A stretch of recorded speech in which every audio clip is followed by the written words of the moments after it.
We have reached a place in life right now where it seems quite chaotic. There are polarities, there is fragmentation, there's lots of disorders, there's lots of unhappiness and suffering. And just watching that, for me, when I kind of come back home to myself, I'm like, which part do I play in this? I always have to ask myself a question of what is truly significant for me, what really matters. And I think that goes beyond purpose. This is like, what is significant for me and what can I bring that might be of significance to life and the people that I touch and I meet.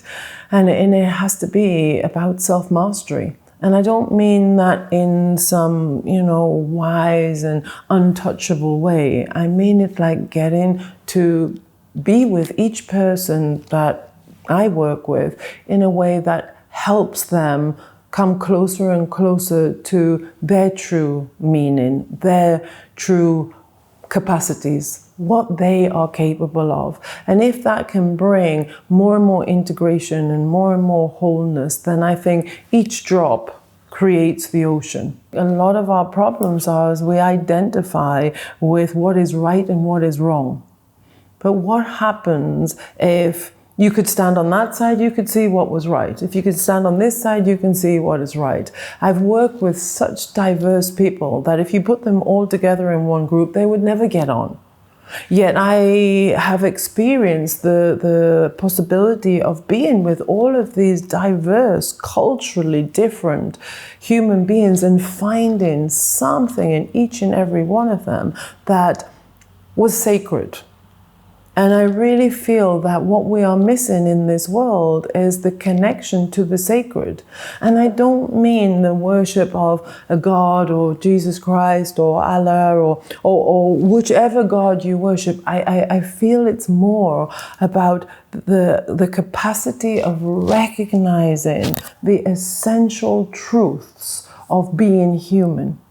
And how we then deliver those in our expressions and in our everyday meetings. In a world where there's so much fragmentation and such a lot of separation and isolation and alienation and therefore suffering, what I feel is missing is that collective community. That ability to come home to self and meet the other and meet others from a place of true integrity, true love. And that for me is about being able to open our hearts to difference, to ignorance, and not need to be self-righteous and have all of the answers. More so to listen again, more so to hold again, more so to come in communion. And communion is the sacred. Maybe in 2026, that's a very different level or kind of communion from what perhaps it was in the past. And it's innovative. It's also exciting times where new possibilities can be birthed.